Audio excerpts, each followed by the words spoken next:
Well, welcome in, everybody. You are live with New Stadium with Luke and Clay. We're here for the Jets post-game report.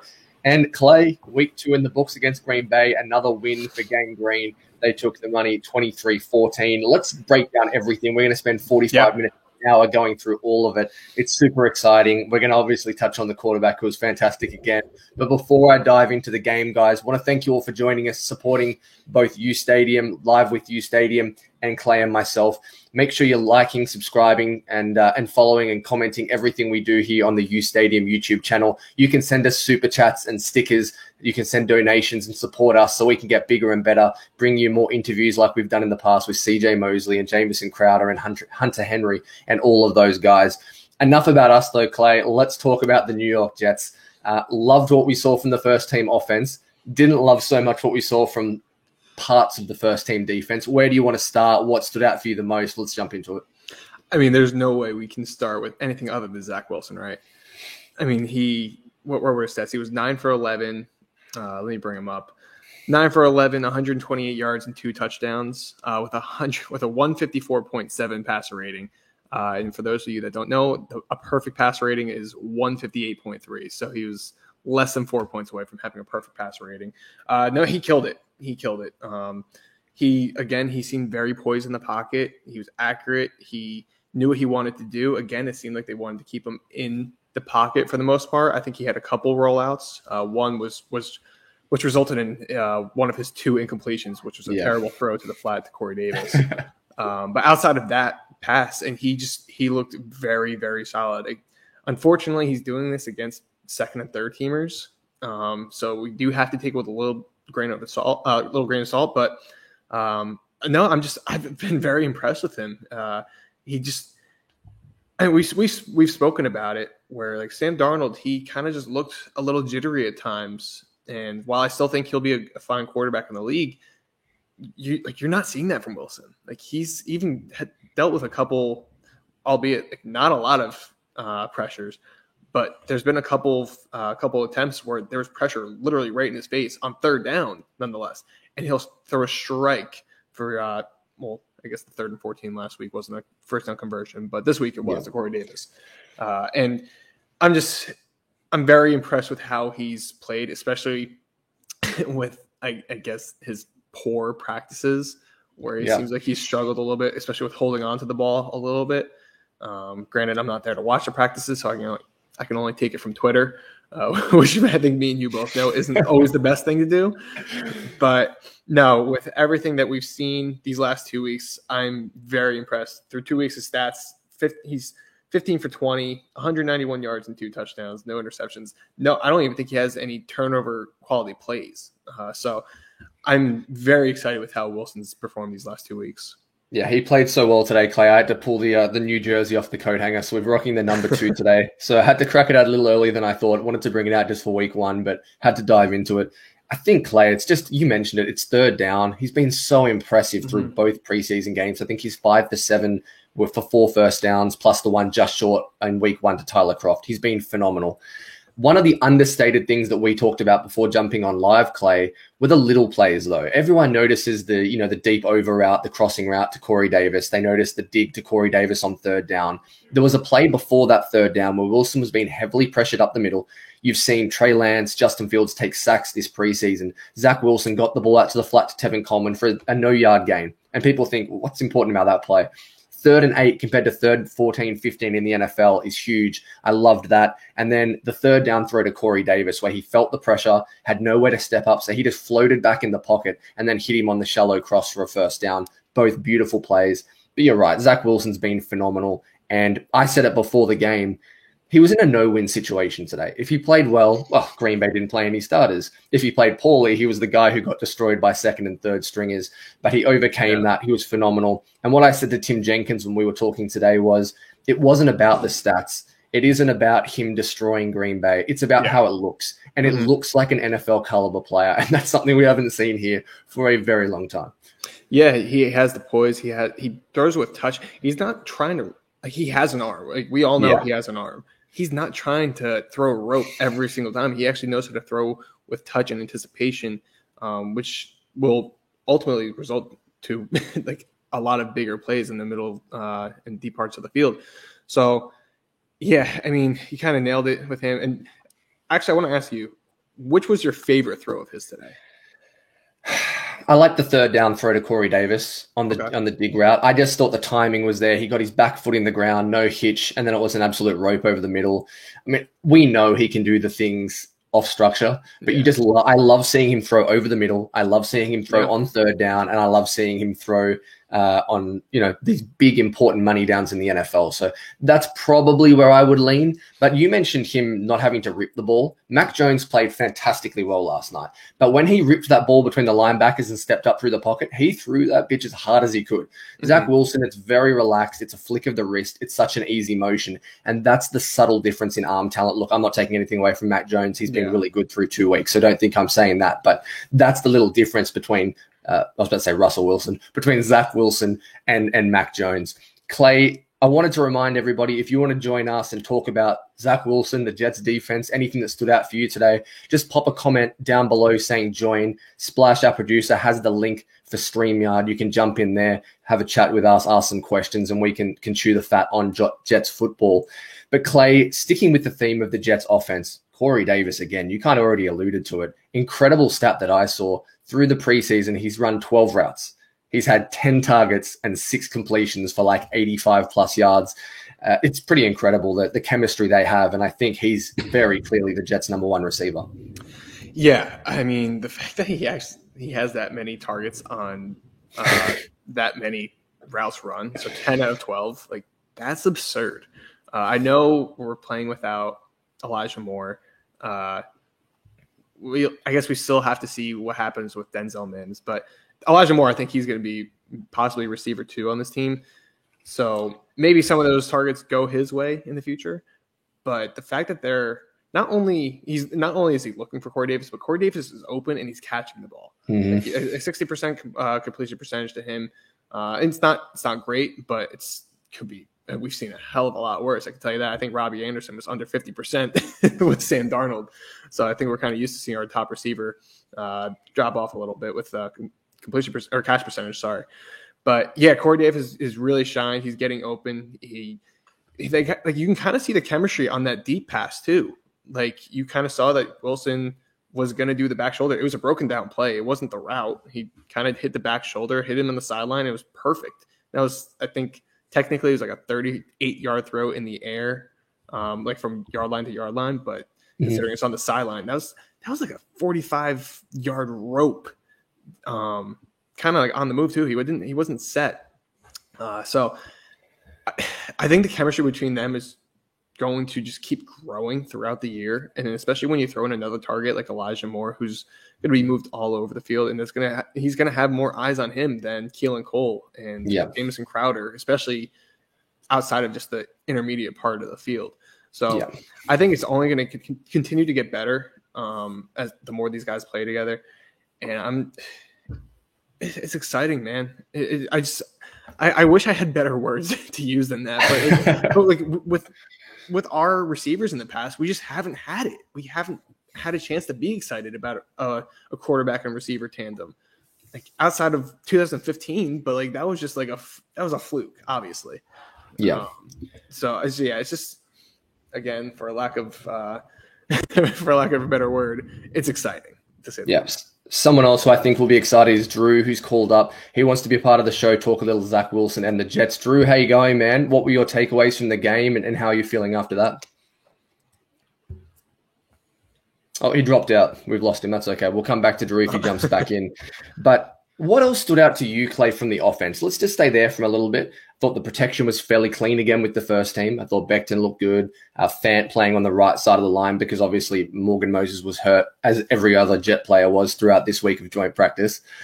And the other thing that I'm going to mention was he didn't have a great gain or anything huge, but Tevin Coleman looked pretty fast. Yeah, he did look pretty good. I don't know what his final stat line was, but he actually looked pretty solid. Ty Johnson again, and I thought he showed some pretty good parts of his game. But what I thought was interesting is with the first team on the field, it was only Tevin Coleman and Ty Johnson. Yeah. P. Ryan never stepped on the field, and neither did Michael Carter. And I know P. Ryan's had a very good camp, and Michael Carter, he's the new toy and the 4th round pick that everyone loved out of UNC. So it was interesting to see that those guys didn't even touch the field until the second team came in. But I mean, for I guess the quarter and a half that we had the other two guys, Coleman and Johnson looked pretty good. And like I've been happy with Johnson these past few weeks, and I think I'm actually really excited to see what he does. You're live with you, Stadium, guys. We're wrapping up the Jets post-game report from their victory over the Green Bay Packers. A really nice performance from Zach Wilson and the offense. On the other side of the ball, though, Clay, look, I want to preface this by saying they were missing a lot of pieces on the defensive line. Lawson, who we haven't actually mentioned yet because we haven't shot since he was injured, he's obviously not going to be there. But Quinnen Williams, Sheldon Rankins will be there. Foley Fatukasi wasn't on the field a lot in that first drive when they were gashing the Jets. There was Smart, I think his name is, and Nathan Shepard were in a lot in those packages with John Franklin Meyer on the edge. What was your main takeaway, though, or takeaways from the Jets defense? Because they weren't very good against the Packers' third stringers. I think the two biggest takeaways were their backup linemen, they're all actually, I think all of them are pretty young too, in like their first, second years. They were getting a lot of push on our defensive front. I know we were playing, like as you mentioned, Fatukasi didn't play a ton. Bryce Huff was in there, which he's not really known for his run defense. He's more of a pass rusher. John Franklin Myers and I guess Tenzel Smart. But they were getting a lot of push on our defensive front, which they kind of led to them gashing our run defense. And then the tackling was just brutal. A.J. Dillon and Kylan Hill, I know they're more physical running backs. And then the kid from Memphis, the one that fumbled, I forget his name, but I know they're all the kind of bigger guys, but still, it's just, you gotta, I know this is where you get the kinks out. Like, I know you're still getting back into tackling form. You haven't been tackling in full pads for very long, only a couple of weeks at this point. So I know you're still trying to get that figured out, but this can't be an issue come season time. Like, you gotta tackle. That's the name of the game. So I would probably say that those are the two biggest takeaways. And actually, I just got to throw this one out there. I have a feeling you're going to throw it out there. Isaiah Dunn had a rough game. I thought when I saw Isaiah Dunn, like people were saying Isaiah Dunn was having a rough game. I'm like, wait, I thought it was Lamar Jackson this whole time. I was getting 38 and 36 mixed up this entire time. So yeah, unfortunately, Isaiah Dunn, he was a I guess a camp darling so far, or he has been. And these, I don't even know if you can call them second teamers. There might be third, fourth team receivers that were getting the most of Isaiah Dunn. I know he had a pass breakup on a third down later on in the game, but I'd probably say those were the three biggest takeaways from the defense. Yeah, I thought outside of CJ Mosley, the tackling was horrendous. I thought Mosley tackled fairly well, had the holding penalty on third down, which obviously wasn't ideal. Yeah, that was a good one too. But I'm with you. Every time you look up in the Jets preseason, it's 36 or 38 that's getting beaten, being Lamar Jackson, and tonight Isaiah Dunn. I want to know what Brandon Eccles has to do to get time with the starters, because we've heard repeatedly that he's been one of the best and most consistent young Jets corners, and he gets in the game today, and he was extremely solid. His understanding of leverage in his zone coverage has been really good. And he had a great interception. Not a great interception, but he made a nice play on the ball. He brought it down. He got up and returned it for 10 yards.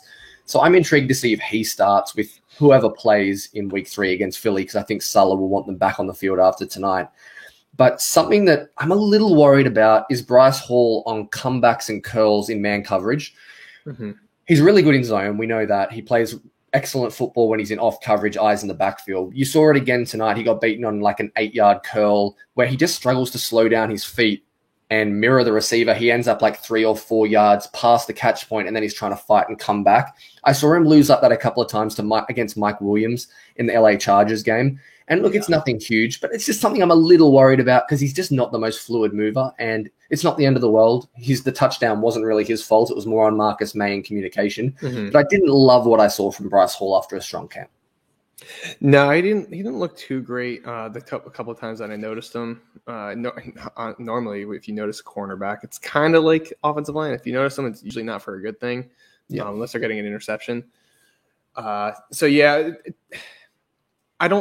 thing is, I don't think they're going to play a ton of man. I just really don't. They're not set for it, especially when you don't have Carl Lawson on the field. Yeah. Like, if you don't have a guy that can get to the quarterback, in an instant outside of Quentin Williams, it's going to be tougher to play man, especially we know Saleh likes to play more of a zone type defense anyway. So I don't think that'll be a huge issue come season time. But going back to Brandon Echols, when I scouted the three cornerbacks that we drafted, Brandon Echols is actually the one that I like the least. But I thought there was a lot of he's just a pure athlete. He's an athlete through and through. So I knew there was stuff that we can work on, like that he can be coached up on. So I was excited, maybe more so for year 2, year 3. But considering the lack of talent, I guess you could say at corner, he could have a chance to actually get some playing time. But the Pinnock, I still don't know how to say it. I'm not sure. I don't know if he played. I don't think he played. I don't think I saw him on the field. Either. I saw Corey Ballantyne on a little bit. You obviously had the guys we've already mentioned. I don't think I saw him on the field, which is concerning because I'm not sure if it's an injury or if there's something going on off the field, because he got on the field pretty late last week as well. We saw Lamar Jackson and Bless Austin and those guys all get on the field. Obviously, Bless didn't play today. He picked up an injury too. You mentioned Lamar Jackson, and I did as well, being not great in coverage. He did have a really nice interception towards the end of the game to close it out for the Jets. High point of the football. I only saw the replay from the back view. It looked like it might have been like a cover 3 look. Eyes in the backfield, went up in high point. Like, that was a really nice play. But out of kind of the second team and the non-starters, Clay, there was a few guys who played well, and there was some that really didn't show up. I thought Hamilcar Rashed Jr. played well. On the Brandon Echols interception, he was the one who had his right hand up in the quarterback's face. He influenced the passing lane, and we got an interception there. Had a couple of nice run fits where he took on some pulling guards. So I thought he was really good. We didn't see a lot out of Jonathan Marshall tonight, though, like we did the week before. Was there anyone on defense other than the guys we've talked about, maybe a linebacker, a safety, that stood out to you? What's his name? JT Hassel. He actually made a couple nice plays. I mean, he was the one that had the forced fumble. He got low, got his helmet on the ball, popped it out, and I believe it was Sherwood that recovered it. And then he had the only sack, right? The only sack of the game on a nice blitz. I mean, considering the lack of bodies at safety, and I know they just brought back Bennett Jackson after they just released him, but I mean, he might have a chance to make this team. I have no idea what's going on with Ashton Davis. I have no idea what his injury, or how much longer his injury is going to last. I know that's Splash's boy, but I mean, we really don't know what we're going to get out of him. Yeah. So I mean, there's going to be there's going to be a roster spot available for one of these safeties, whether it's Hassel, let me get this name. Niesman. Is it Niesman? Yeah, Niesman. So. Bennett Jackson. I know he's probably the low man on the totem pole because he was just released. But someone's gonna have a chance to take that spot. And after today's game, Hassel, I mean, he's got to be the favorite. Or maybe, I know Niesman he actually played pretty well too. Yeah. But none of these guys are special. But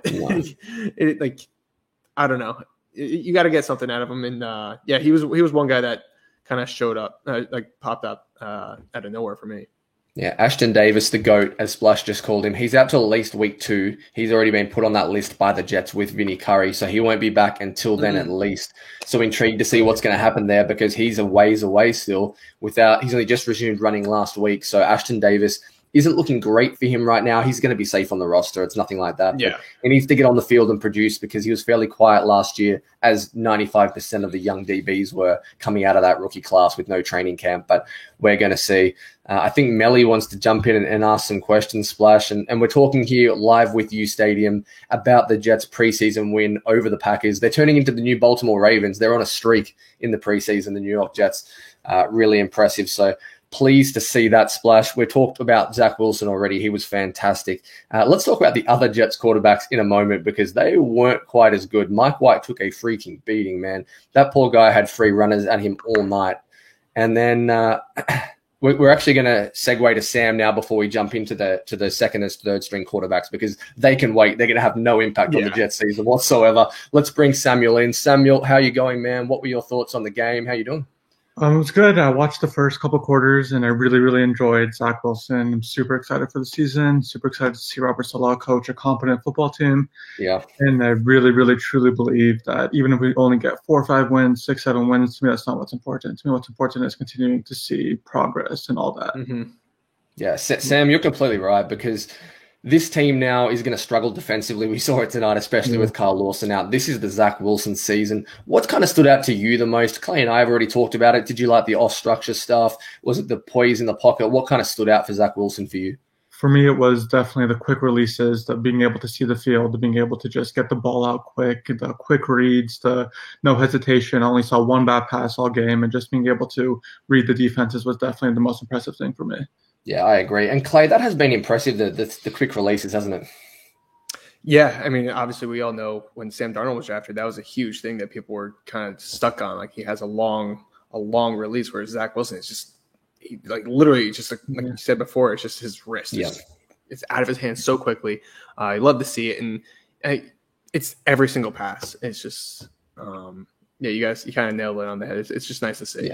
Yeah, for me, the biggest play was definitely around the 10-yard line, 15-yard line when he shuffled his feet a little bit and delivered that perfectly on the dime. That was by far the most impressive thing for me to see.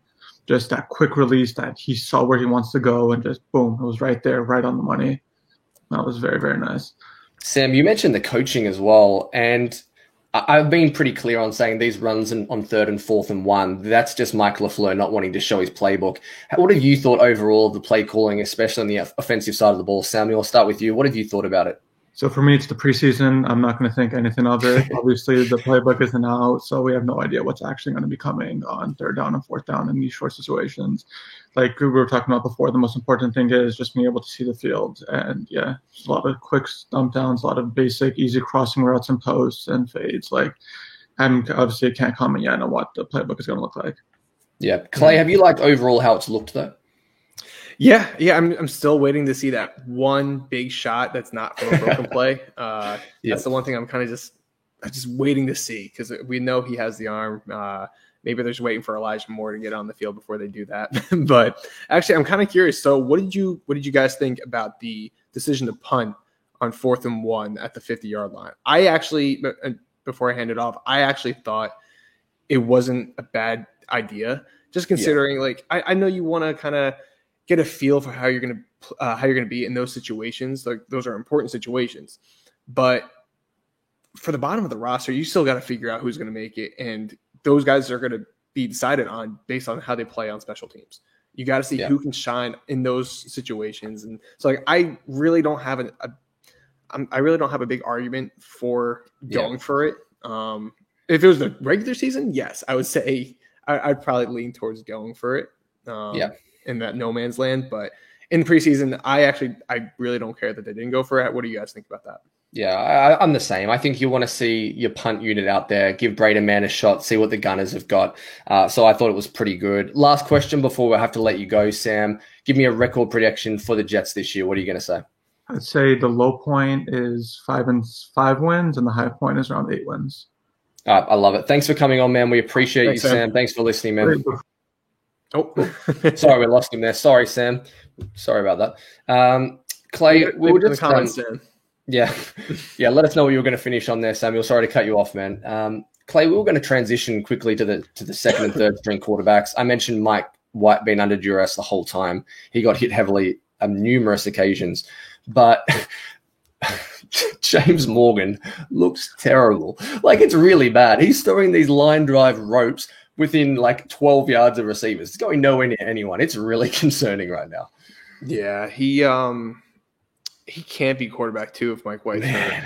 I mean, I know Mike White isn't anything special either by any stretch of the imagination, but James Morgan just does not look like an NFL quarterback. I'm curious to get your thoughts. Who's worse, him or Luke Falk? Oh, man. That is. Why would you even bring that up? That's tough. Come on. I'm trying to recover from that season. Look, I mean, at least Luke Falk threw it near someone. Even if it was a defender, throw it near somebody. Make the game interesting. This is just, I think you're just sticking with your Luke bias. He has the same name as you, and that's what you're sticking with. But that's it. In all seriousness, no. James Morgan, I mean, Scott said it last post game. He was saying that James Morgan probably could get cut after the first cuts. Obviously, that didn't happen. I think he'll be a cut for the when they go from 80 to 53. I don't think he'll make this roster unless Mike White is out for a couple weeks. I think that's the only. I think it's really the only way he'll make it. I know that's Joe Douglas's pick, But it wasn't LaFleur. Yeah. It wasn't for LaFleur's offense. It was for a different No. offense. And James Morgan just sucks. I'm sorry. And I'm intrigued. I'm intrigued, Clay. We just saw Nick then talk about Brian Hoyer. I'm not getting into politics. That's not my thing. I heard he didn't want to get vaccinated, so I'm not sure if that's going to influence the Jets bringing him in. I don't want to get into what I think of that because I don't care. No. But I'm intrigued to see. He's definitely going to get cut by New England. They're not going to carry 3 quarterbacks there. They never do, unless they have a developmental guy they're stashing, and Mac Jones is ready to play. He's not a developmental guy. So I think they'll go in with those 2 guys. Hoyer will be released. I think he's definitely an option. I'm not sure if his personal decision will impact his his opportunity to be on the Jets roster. Not sure. But yeah, I think he's a good choice. He's that veteran presence. I saw Josh Johnson having a chat to Zach Wilson a couple of times on the sideline. I liked that Mike LaFleur was on the sideline again, something we haven't talked about, Clay. Last week he did it, and he was there again today, which I thought was interesting because Robert Saleh kind of alluded to the fact that he'd let Mike LaFleur decide what he wanted to do moving forward. He must have liked being down on the sideline. You cut out there for the last 5 seconds of that. Oh, sorry. I was just going to say it was interesting that he decided to stay down on the sideline. I think it's a better fit, especially without a great backup quarterback situation. Yeah. I mean, it's honestly, I really just think it's going to be they're just going to be keeping an eye out to see who can actually come in, whether it's Brian Hoyer, if it's a trade for Nick Foles, if who knows? Scott brought up Kurt Benkert, the guy that just torched our first team defense today. I don't think that'll really be an option considering he doesn't know the playbook, and it seems like that's like a big thing for them. And I think if they were going to go with a guy that didn't know a playbook, it would be a veteran who has actually played in NFL games before, not a guy that's just played in the preseason. But yeah, I mean, I still think it's going to be someone else. I don't know if the backup's on our team right now, but yeah, it's just I don't want to see James Morgan out there anymore. I don't know about you. No, I'm with you. There were some injuries. Nick, again, he is all over it. If you're not watching Nick's show, Timeout, it's incredible viewing. He has some great guests. He's had Ian Rappaport on there before. Fantastic. Make sure you're checking it out. There are a couple of injuries, which is the theme of the week. Connor McDermott, which might not be as important if Moses is healthy because then you have George Fant as your swing tackle. So, fingers crossed for the guy. He was someone that Sam Darnold loved as a human. He had a good relationship with him, obviously has survived a couple of regime changes. So he's a valuable player. And then Jared Davis is concerning because, even though he kind of limped off, he ended up being carted away from the blue tent. And the Jets don't have depth at linebacker, especially at Sam. So it's a little concerning. We got to cross our fingers and hope it's not too serious. Yeah, apparently Robert Saleh said that Gerard Davis, the initial prognosis is positive for for him. So it could just be like a day-to-day thing, a week-to-week. So hopefully he can come back for week 1 and we got 2 weeks from tomorrow. Yep. No, sorry, 3 weeks. 3 weeks, yeah. Yeah, because there's a week in between preseason and regular season, which I just found out the other day. But yeah, so if they need to set him out week 3, which I'm sure they will now that he got hurt. He's not a guy fighting for a position. I'm sure they'll just let him sit out week 3 and just have him ready for week 1 if it is that good. So I'm glad I saw that. And as for Connor McDermott, you kind of hit it. If Morgan Moses is healthy, it's not the end of the world, especially because McDermott's really not that good. Yeah. Sorry for whoever needed to hear that, but no, I mean, honestly, it's tough because Adoga's already hurt. Moses, we got to figure out what's going on with him. So that leaves Fant and obviously Mekhi Becton. If one of those two goes down, I have zero clue as to who would step onto the field. So I'm not sure. So I'm sure that they're probably gonna have to bring in someone because that injury didn't look good. I haven't seen anything on Twitter, but just based off of what I saw, on watching the game, it doesn't seem like he'll be back for week 1, just in case someone else did get hurt. And knock on wood, I don't know. I don't know what the backup option would be at that point. I know whoever was playing right tackle after that injury, I guess he's the next man up. But considering I don't even know the guy's name, I don't think he'll make the team. Yeah. Speaking about injuries, Clay, it would be remiss of us not to talk about Carl Lawson because, as I mentioned, we didn't have an opportunity to talk about him on Thursday or Wednesday show, American time. I always make that mistake. But his season-ending Achilles injury was heartbreaking. I woke up at 3 a.m. in the morning and saw a million messages on Twitter. I jumped on and thought, oh my God, what's happened? And obviously saw the news, got confirmed later by everybody. He's going to be out for the season. I just feel bad for the dude because Carl Lawson works harder on his body than just about any athlete I've seen. You can see his physique, how hard he works, how desperate he is to be on the field and be great. He talks about his goal setting. It's just so disappointing for him, never mind the rest of the team. It was very rough to see that on Twitter. I felt for the guy, just considering like he was so happy. And if everyone watched One Jets Drive, he was a big part of the first episode. And just seeing how excited he was to join Salah's defense, to play with Quinn and Williams, and just he can kind of just pin his ears back and just go after the quarterback. And we knew he was getting double-digit sacks this year if he stayed healthy. It was just inevitable. So I feel bad for the guy, but hey, I mean, he's calling it a flesh wound. He's going to come back better than ever in his mind. And I'm not going to say no. I completely believe the guy. I know Achilles is very, very tough to come back from. Probably since apparently ACL injuries don't matter anymore in the medical field. Achilles is probably the toughest injury to come back from. I mean, I know Terrell Suggs was able to do it. He was a freak of nature, though. Jason Peters did it. He was an all-pro tackle the year after he came back. So it is possible for a player to come back better than they were before or just as good. So I'm not ruling that out. Carl Lawson's still young. He's 26. He'll be 27 next year. It's just a matter of now, is he going to get a whole is he even going to be ready for the preseason or even the regular season next year? That's the next question. Yeah. Want to transition to the tight end group because we talked about them last week not having a lot of talent, didn't play very well. Tyler Kroft is clearly a top 5 fantasy tight end in the NFL now. That's what we just figured out. He was fantastic today. Obviously set in jest, but he had a really nice catch down the seam. He had to go up and get a little bit. It was nice ball placement, but that was good. And then finished nice on the little rollout where he caught the ball and then had a lot of work to do. He had kind of 10 to 12 yards still to get in the end zone. So really liked what I saw out of him. But what does it mean for Chris Herndon? Because he's not getting time with the ones really, unless it's some kind of 12 personnel package.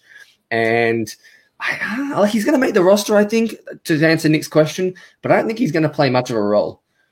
It seemed like he was getting some playing time with the ones today. It just he wasn't getting any targets. It seemed like he was kind of there. I don't know if you want to call it the decoy or for just as a blocker or something.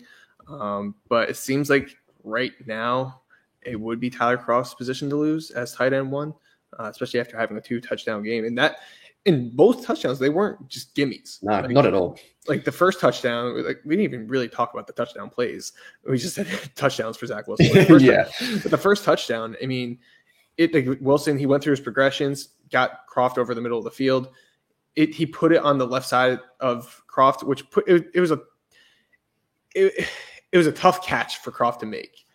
But Wilson put it in that area to kind of lessen the blow from the incoming safety. But Kroft he had to fully extend for that ball, reeled it in, and got in for the touchdown. And then the second one, obviously, where did he catch it? The 10-yard line or so, 15-yard line. Least. He had a lot of room to run, and that big boy can run. I'm just kidding. Can he? He was rumbling. that 4.740 maybe. If that's probably being nice. Maybe a 4.840. But no, I mean he played pretty well today. We know he's more so here to be a blocker. So it's really like anything that we can get from him as a receiver, I'll take. But because we know he's here more so as a blocker, and we know we're going to run the ball in this offense. Yeah, and look, let's stay on that touchdown a little bit because we haven't talked about Zach Wilson enough. We saw so much good tonight. Let's stick with it a little bit more. I really liked on the first touchdown his eyes. That's something that really impressed me. He was trying to hold the safety. He kept his eyes right, and then you saw him look hard to the flat to try and move. I think it was number 44 was the linebacker on the left-hand side of the Jets formation, and he just froze him enough to open up that seam for Tyler Kroft. And that's what I love about Zach Wilson is just how poised he is and how he understands that mental side of the game, whether it's pre-snap, Tim Jenkins talked about it last week, reading the right side of the field, or post-snap, manipulating with his eyes. It's just a really special talent for a young quarterback, and he does it exceptionally well, Clay. Yeah, it's been very impressive. I mean, I know like we know he has the physical tools to be a successful quarterback, and it's just now he's got to get the mental game down. But like everyone coming into the draft, or everyone that was close to him, everyone that's spoken to him, knows he is a very smart quarterback, and he's a football junkie. So there's no doubt in my mind he's going to continue to get better at this. He wants to get better at this. And I think he's got the right people around him to help him get to where he wants to ultimately be. Let's look forward to next week now, because hopefully for the Jets, fingers crossed, we're not sure yet, but Elijah Vera-Tucker should be playing next week because he's at least back into practice now. He's been doing individuals, so that's a positive sign. Maybe Elijah Moore. He hasn't seen the field in practice yet, which makes me think maybe he won't play. But all I want to see next week is this Jets unit as close to healthy as possible. This is what I would do. I don't want to risk any more injuries. I've seen enough of Zach Wilson. I would love to see them get the kickoff, go into a 2-minute drill, play with tempo, get down there, set a timer where they say, okay, we want to move down the field in a minute 45 or whatever it is, kick a field goal and drag them off the field. That's the one thing we haven't seen yet is Zach Wilson look in tempo in a 2-minute. We missed that opportunity today because Ballantyne had a great kickoff return, gave them a short field, and they didn't have a time restriction. I'd love to see him in that 2-minute drill, something we haven't seen in live action. But realistically, I don't need to see anything more from him. I know Salah said they're going to play a little bit. Look, the Jets defense can play for the whole first half if they want, but I don't want to see a lot of the starters next week on offense, Clay. I still do, just because he is a rookie. Like he still needs the playing time, and he hasn't gone against any starters. I mean, the Giants didn't play any starters week 1. The Packers didn't play any starters today. So he's doing this against backups, and we don't have any starters. Like, come on. I know. I know that's a joke, but not really. Yeah. No, but it's just like I want to see him do it against, I guess, more talented players, if you can really call that more, if you can really call the Philly defense more talented than second and third stringers. But no, I think just if you can give them about another quarter and a half, just like they did today, kind of the first game too. I think that's all you really need to do with Wilson. But I would absolutely, whether it's real or not, I would like to see them kind of simulate a 2-minute drill. Yeah. Like you said, go up tempo, move fast, see what he can do there. And I just want to see one deep shot. I know. I think they'll hold it back, though. I just have this feeling they just don't want to show too much. Obviously, you saw that. You can tell, for me, that the tell that Lance wasn't going to start in the preseason was when they unleashed that deep shot. It's like they were just saying, oh, here's a little bit of what he can do, but we're going to empty it out a little bit more because I think Jimmy Garoppolo is going to start there. But you can tell Zach Wilson's obviously starting here in New York. Mike White isn't going to take the ball. So I think they're holding a little bit more back, Clay. But in general, love what I saw today from the Jets offense. Not so keen on the Jets defense. Special teams, though. Matt Amendola, he has a leg. The Jets beat was correct about something, which is full credit to them. Had the 54-yard field goal with plenty of distance. The 46-yarder he just snuck in there. Had the points after that were all successful. We like kicking between the goalposts. I love it. It's nice to see. I mean, hopefully it's not a Corey Vedvik type deal. Yeah. But no, I mean, he absolutely has to put that 54-yarder. I think it might have been good from like 65. Yeah. That was an absolute boot of a leg that he had. Right now, he's the only kicker on the roster, and Chris the kicker's gone. So it's his job to lose now. And even if he keeps playing like this, if Borregales gets cut, who knows if they want to even go that route. Yeah. Yeah, it was exciting to see that. And I just want to kind of hit on another thing too.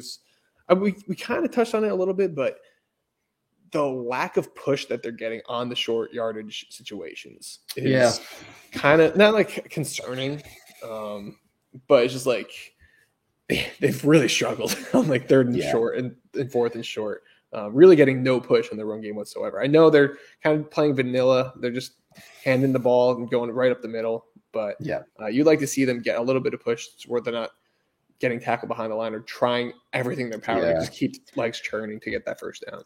It is a bit concerning because Greg Van Roten is just not a grader in the run game. He's not going to move people. We know that. Connor McGovern is good in the run game, but he's better on combo blocks and in space. He's not a put your head over the zero and just drive him back. That's not his game. And then Dan Feeney doesn't really have a game, which is unfortunate.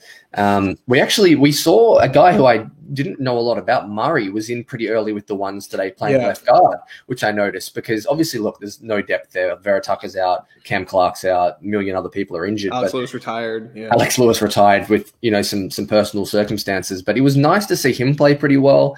But again, as much as it's disappointing not to see the push in the run game, it's 10 times more exciting to see Zach Wilson get kept clean. I saw a writer for maybe Denver or maybe even Minnesota talking about how clean Zach Wilson's jersey was when he was coming off the field. And he wasn't talking about the Jets white uni. He was just talking about the fact there was no dirt on it. Yeah. I think he's been hit once in the entire preseason, and that is just so important. And again, there's no Smith brothers, there's no Rashawn Gary, but the Jets just need to keep him upright any way they can. Yeah, no, and the pass protection has been really solid. Actually, I don't even know I think I saw today he hasn't even been hit this preseason. Possibly, yeah. So that's 20 pass attempts where he hasn't been touched really. So that's obviously, like we mentioned, second and third teamers and not going against the Smith brothers. No, they're not brothers. But no, it's still nice to see either way. And let's just say the people that are trying to get on Mekhi Becton, can you just stop, please? Yeah. Like he's playing well. Like he's getting pushed, dude. Yeah. Like you could tell in the running game, they're much more successful running to the left side of the line rather than the right side. Yeah, but what did you make of Mike LaFleur? I have to check myself. What did you make of his comments about Becton? Not sure if you caught it.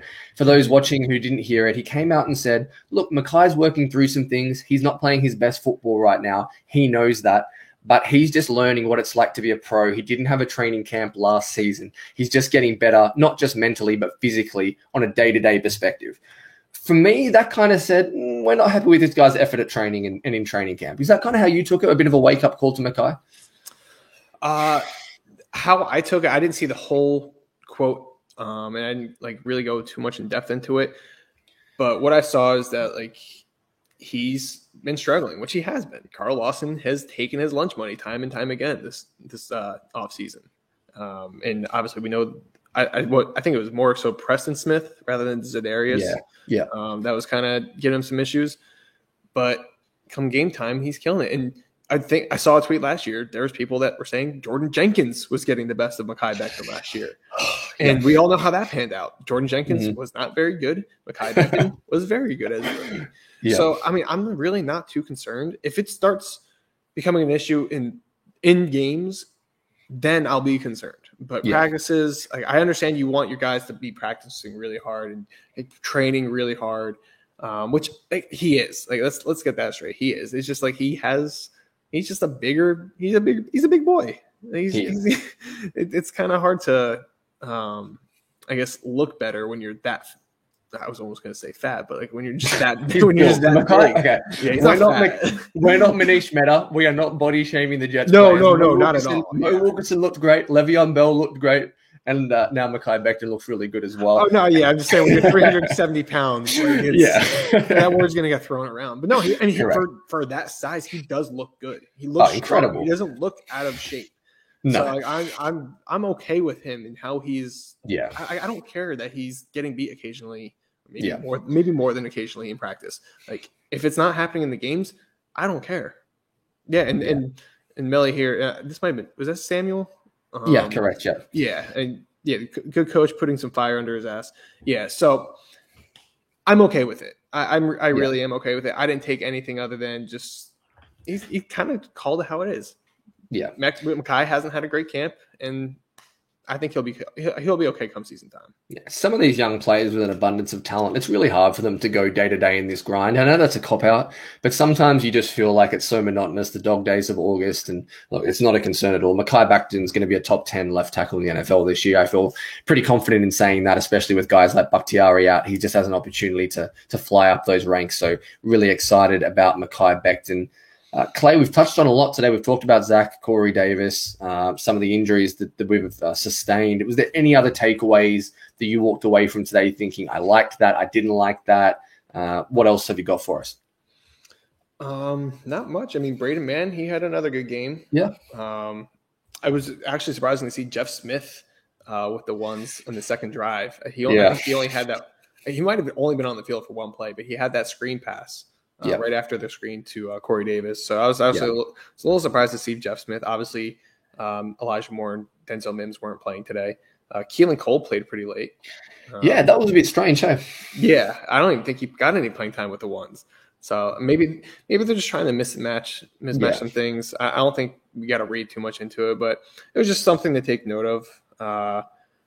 But yeah, I mean, Bryce Huff, and I'm still curious to see how he does because he's going to get a lot of the playing time now. It seems like it's with Vinny Curry out because, like you said, he'll be out after week 2, or he'll be out week 1 and week 2 in the season. He's out until week 2, and then I think he's eligible to play week 3, I believe is how it works. Yeah, so week 1 and week 2, it seems like it's mostly going to be Bryce Huff and John Franklin Myers playing defensive end positions. Obviously, they still have some things to work out. If they like Hamilcar Rashed, he could play. If they like Ronald Blair, obviously he has a relationship with Robert Saleh. He's played with him in San Fran, so I'm sure he's going to get some playing time too. But I think it seems like with Lawson going down, Bryce Huff is going to take the majority of his snaps. Yeah, for sure. Wanted to finish looking at a non-Jets player, but a former Jets player, and that's Sam Darnold. Only played very minimal reps again tonight. And I don't understand this. I know that Sam has NFL experience, and he's been there, and this is year 4. Mm-hmm. But look, as Jets fans, I think we can all say whether it was Adam Gase's fault, whether it was Michael McCagnon's fault, he didn't play great. Sam Darnold was a very below-average quarterback in his tenure here with the Jets, which through no fault of his own, well, minimal fault, but he's not playing in the preseason. He attempted 2 passes tonight, 1 of 2 for 16 yards, and that was it. He may not play next week either. You've got a quarterback who you've banked a lot in, and you're going to see him on the field for 2 completions in preseason. I don't really get it. I didn't get the Giants not playing Daniel Jones. These guys have a lot to prove. They need reps. Yeah, I think what they're trying to do is just they're so scared of the Jets defense that they don't want to they don't want to show what they have in Sam Darnold. They've never seen him before. So I think that they're just trying to hide him. No, yeah, I mean, I don't really know what's going on with that. You'd like to think like they'd want to throw Darnold out there. I mean, obviously he's the starting quarterback. There's no competition whatsoever. But like he's so young and he's still new with the team. He only has one training camp with these guys. Yep. Outside of Robbie Anderson, he only has one training camp with these guys. Why is he not on the field with them? Unless you're trying to hide something, which I really don't get. Like, you're not hiding anything from the Jets. The Jets know everything about him. Yeah. Right. Outside of the offense that they're going to be running in Carolina, they know everything about. I guess maybe not everything because there's so many new faces in that building. But no, it's just I don't really get it. But actually, you know what's funny? I thought the one former Jets player you're going to bring up, and I'm pretty sure it's the same guys, Bronson Kafusi, who's now a tight end. Who's now a tight end for the Packers? Yeah. I saw him pop up once. Yeah, Ravens legend too. I saw him pop up once where he blocked Jamie Sherwood. Yeah. They kind of had like I don't know if it was a pancake. I don't think it was a pancake, but like he pretty much took control of him. But he's like 6'7", 270 at tight end. Did you hear Rodgers' comments about him the other day and what the reporter said in the press conference? With the Bills, because it was incredible. Yeah, for those who don't know, so you had their tight end. Sorry, it wasn't a tight end. It was their wide receiver a couple of years ago. His name escaped me right now. I think Jake Kumerow. Kumerow. It was Kumerow. Thank you. And Rodgers came out publicly when he didn't do it a lot at the time and said, Kumerow's been playing fantastic ball. I love this kid. The very next day, Green Bay cut him. Gone. Don't worry about what Aaron Rodgers thinks. They just cut him. Yeah. And then obviously he went in, he spoke positively about Bronson Kafusi the other day. And then the Bills reporter, Matt, I can't think of his second name right now, but he said, I can't wait to see what Kafusi does with the Bills because that's where Kumerow ended up with. So incredible. Aaron Rodgers just laughing as he's drinking his water. That was a really good touch. But yeah, cool to see a former Raven and Jet getting some playing time, and he did flash a bit. But yeah, I'm interested to see what the Jets do next week, who they play, what it looks like, who we get back from injury, because we were missing a ton of guys today. Hopefully Mims is okay because he needs some reps. Mm-hmm. So fingers crossed on that one. Before we go, guys, we're wrapping up the Jets preseason win, 23-14, I think it was, over the Green Bay Packers.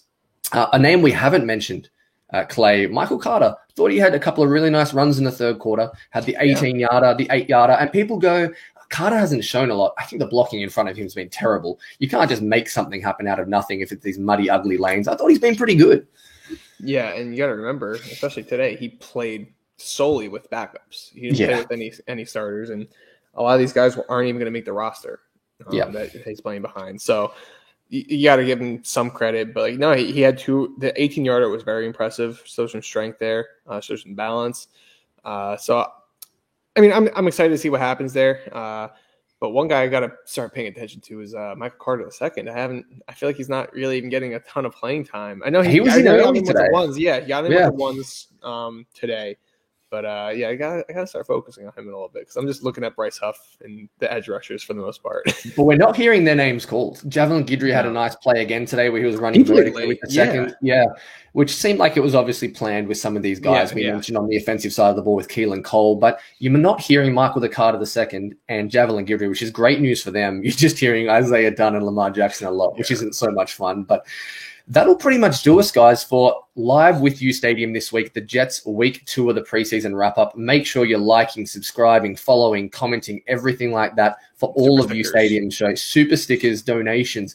Do everything you can. If you want to contribute, make sure you can do so with U Stadium through Venmo. Splash has got the information at the bottom of the screen there. Not just our show. Make sure it's the 49ers hour, Timeout with Splash and Bree and Frankie, the Sports Desk with Splash, our producer. Make sure everyone you're supporting their shows. Of course, Play Like a Jet live on a Wednesday night, 7 o'clock or 7:15. We've got some great content coming up. Going to look at forward to the Jets week 3 game of the preseason, and then obviously to Carolina. We will be back next week for the Eagles post-game show as well. I'm Luke. This is Clay. Clay, anything else you want to leave us with? Anything else? Finish us off. Yeah, we are now we have won 4 of the last 5 games. So incredible. Yeah, we're on a 2-game winning streak. Robert Saleh is not lost as head coach. So things are looking bright. 17-0. Here we come. You heard it here first. Smash the over. Don't worry about the Carl Lawson injury. Don't worry about the fact that the defense can't cover Pee Wee footballers. Bet the over because Zach Wilson's throwing for 500 yards a game. Guys, Live with You Stadium, Luke and Clay and Splash. We appreciate you joining us. We'll see you again Wednesday night for Play Like a Jet Live, and then we'll see you next week for the post-game show. Luke, Clay, U Stadium. See you then.